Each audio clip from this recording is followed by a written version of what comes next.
traditionally, we have lived societies in silos. Yes. You know, every service is a separate service, and everyone we built a Sure. building for a separate service. And so, if you take the situation really in all formation of all societies in the early days, it was tribal, it was community, it was a village. You know, sort of then we became more complex and developed towns and cities, and we found a different way of managing it. So then, Yes. particularly with the Industrial Revolution, we sent children off to schools where they would be safe, and where they would learn. But the school was only used for so many hours during the school hour. So I envisage that in a village that you have a space that is a learning space or an institute, a learning institute for the whole village.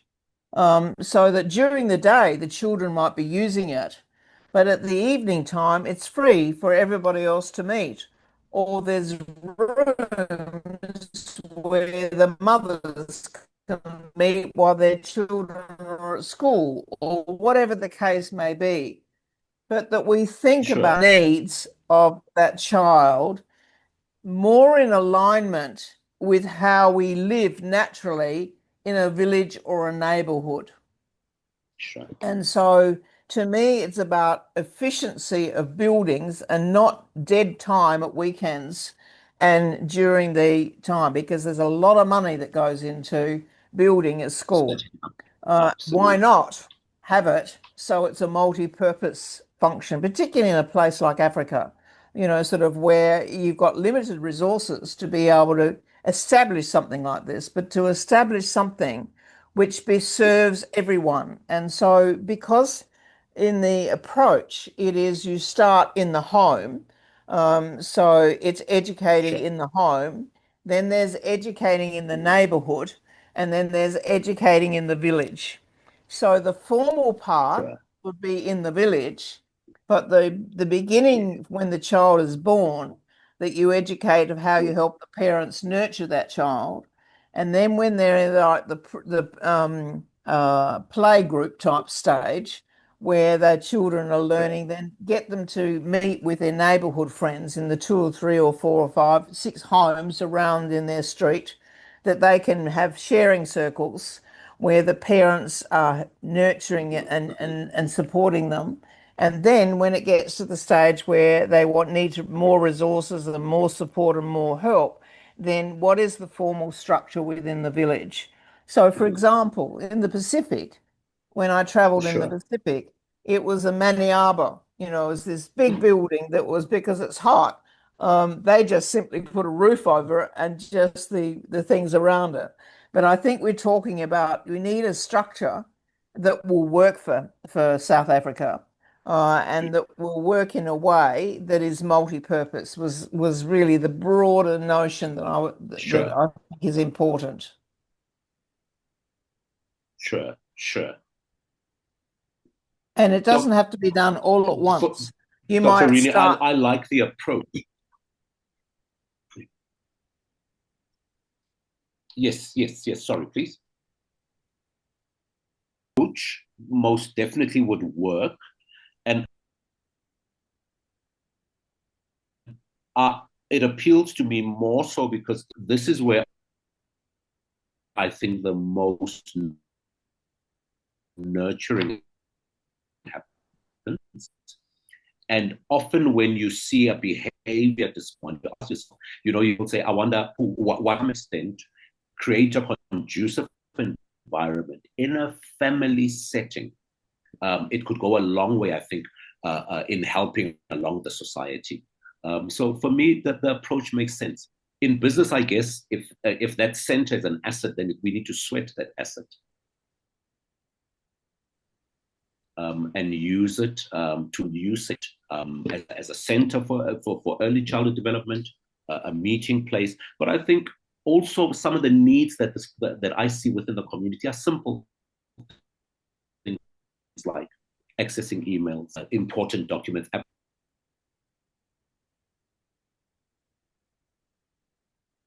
applications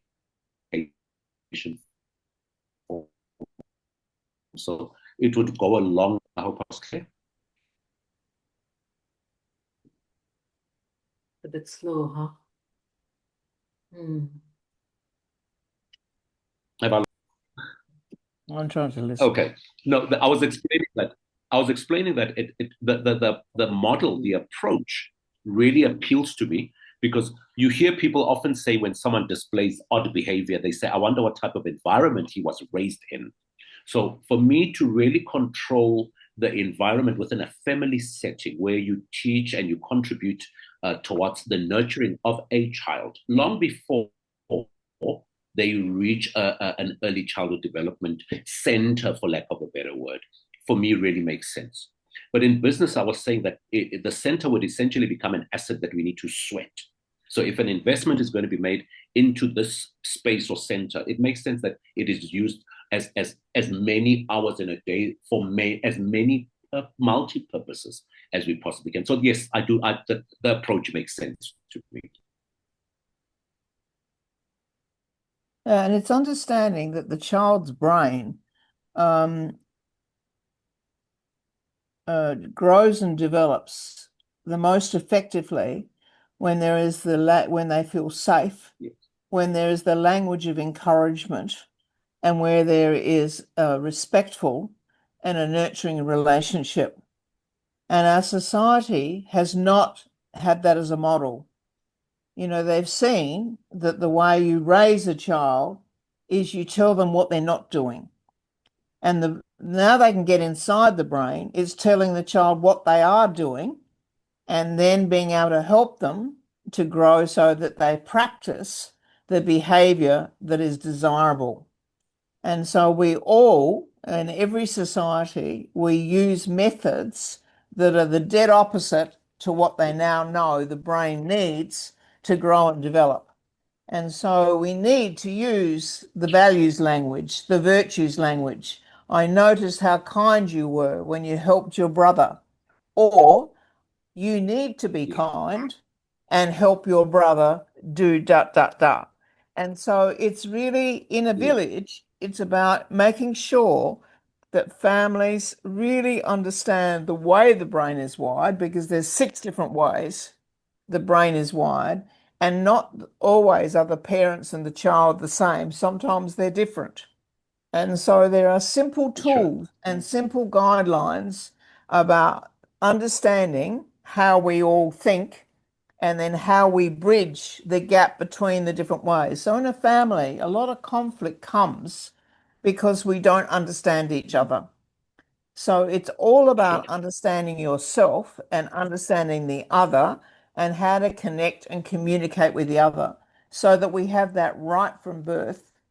And the other thing about the model is that you are making sure that you are using a framework that's similar at home, in the neighbourhood, yes, and in the school. Most times it can be quite different value system in the school than there is from home. And so there's a disconnect, but it's not so specific so that you don't have your own way of doing things in your own home environment. It's not the idea of putting onto somebody what they should do. It's allowing that to create environments that allow the natural creative capacity of everyone and then helping them to solve their differences, because there always will be differences, but solving them in ways that give them how the brain actually solves something. And so the model is made up of these 3 parts.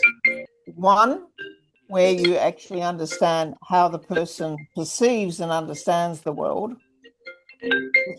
Second is about the development of character and how to make wise choices so that how they face the complexity of the world and how, right from a small child, they can learn to navigate that. Sure. And then the third part is the actual learning environment and what particular competencies we need to create. And the idea is that it's not just sitting in a classroom, it's creating the whole environment is a process for learning. so that you make it into a creative, dynamic environment that's just not sitting at a desk and listening, but rather being able to work with the child's learning style. And you know, it's interesting that you raise the conflict resolution, you know, the resolving of differences, and you see it play itself out within the community, and often it manifests itself in how men peers treat each other, respond to criticism, take in constructive criticism or not. You see the conflict between men and women within societies. And you realize often that when people don't have the necessary tools to help them resolve a conflict, the default behavior is aggression. It is shouting, it's screaming, and this trickles down to children. My interest in all of this.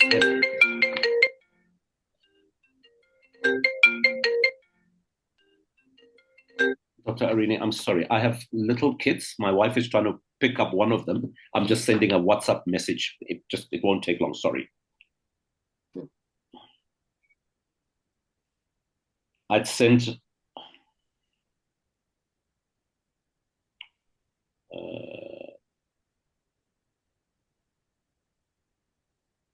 I see how, because it's really survival for most families, poverty, a lack of access to a good meal. It's really survival that there's very little time to really look after these children and nurture them and bring them up.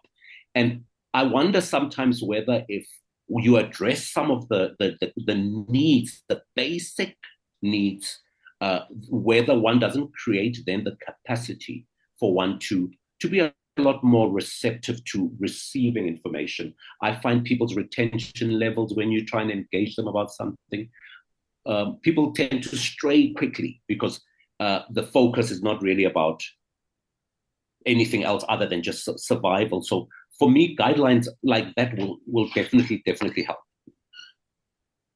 Yeah, it's understanding that most conflict comes from not having your emotional needs met.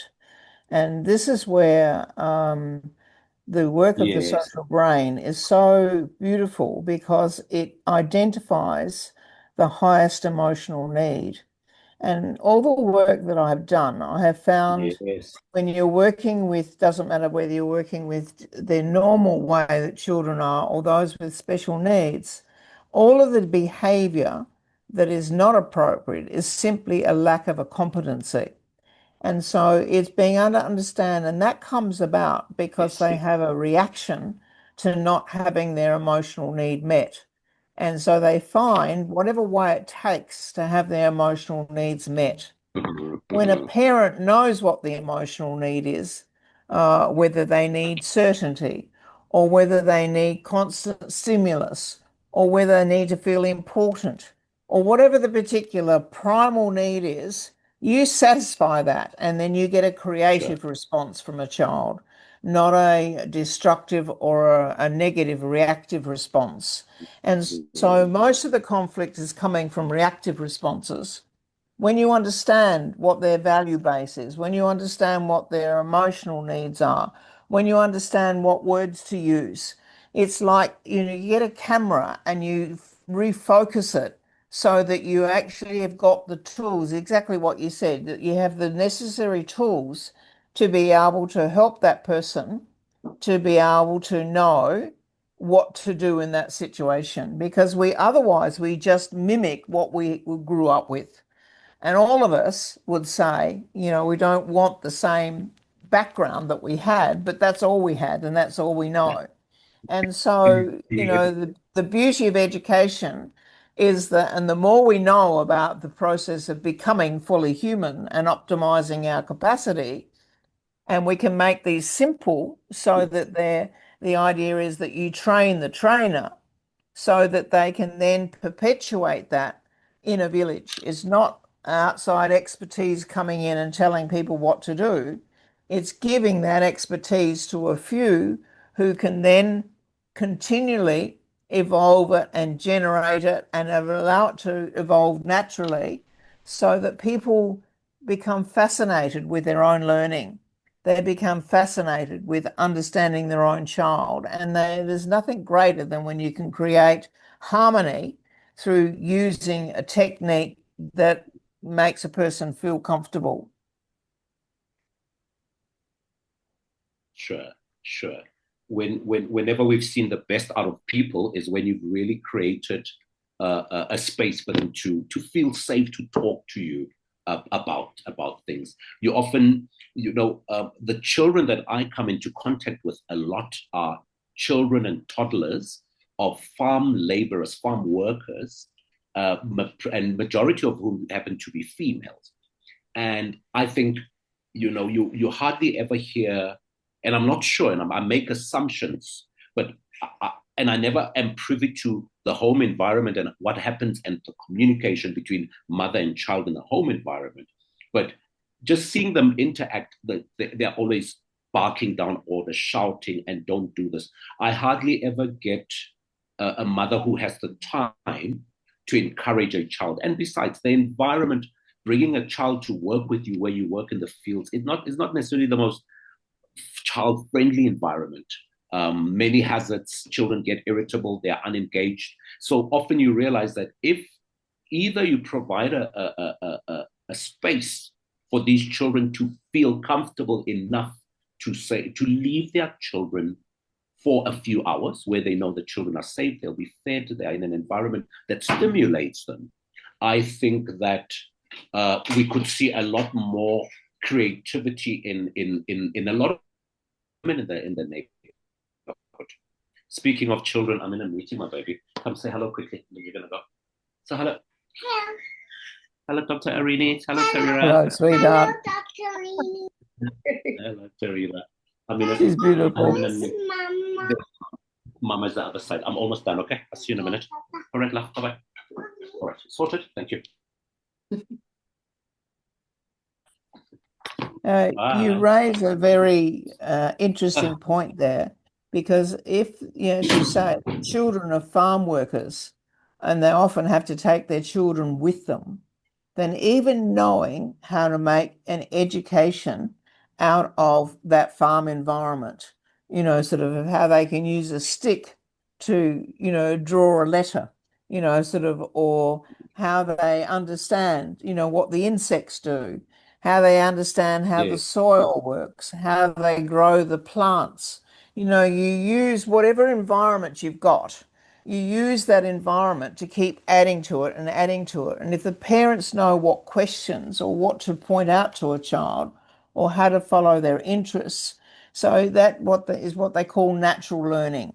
Is a child has natural curiosity. But if a parent is educated to know how to make that into something that is a learning experience, then you have this beautiful environment of using your natural environment and your lived environment to actually learn these things, to use language which then celebrates the child's interests and to nurture their love of learning. So, these are really important things of understanding how to use your natural environment, whether it's enriched or not, whatever you have to do to make that environment work. There's learning, understanding the kingdoms, understanding there's the rocks, there's the vegetables, there's the animals, so there's the human, there's the divine, and how human life exists in a village. So that, but the parent has to have that body of knowledge to use simple words, but to use where the child is interested. Otherwise, they get bored and they'll do whatever it takes to get their attention. Yes. And that often is so making do with what you have, basically, is what Dr. Arini is saying. I'm sold on the idea because we've seen. I'm just thinking, Dr. Arini, that what is currently happening where the community is reliant on the government, local municipality to assist is not working because that assistance is not coming. People are becoming more despondent. We are losing an opportunity to engage and shape young minds by just getting the fundamentals right. We're not at all suggesting that one has a magic wand, but surely then if you take care of basic requirements, feeding, of providing food, providing a safe space for people to feel comfortable, I believe it can go a long way towards shaping and often maybe even changing the trajectory of where the community is going. Uh, Young children grow up, they end up, they become violent. The violence often leads to prison terms, jail terms. We've got broken families. So everything really has to, it's back. I believe it's time to back to basics. Let's start at the beginning. And really that's looking after the little people who then grow up to become members of community, of the community that can make a meaningful contribution. Right now, what we're seeing, I'm afraid, is a ticking time bomb at this rate. Yeah, and it's about older children teaching younger children. You know, one of the things that when you're talking about the virtues experience is that if the young children, the pre-youth before their youth, also are looking at what's the meaning of life, how they give back to the society, that service is the highest form of human expression, and that you create, and it's not easy to do, but you've got to start somewhere in working with it because you haven't got the role modeling set in place. When I was principal of an international school, we had 35 different nationalities represented. And just taking the word respect, every culture had a different idea of respect. And so we then defined it. We said in this village or in this school, respect looks like this. But everybody was part of building what that environment should look like. So, you know, you can engage your children, you engage the youth. What would you like your community to look like? Because, as you say, the mentality all around the world has been one of dependence, or I'll do my own thing, thank you very much. Whereas we're trying to learn to live together and to build together so that you are able to develop responsibility to take care of your own affairs in your own family, in your own village. Because yes, there's been the need to have handouts, there's been the need for support, but we have not, as a society, educated each and every person. We take them to school, but where does that lead them? It's such an outmoded system that it's not dealing with the exigencies of your community.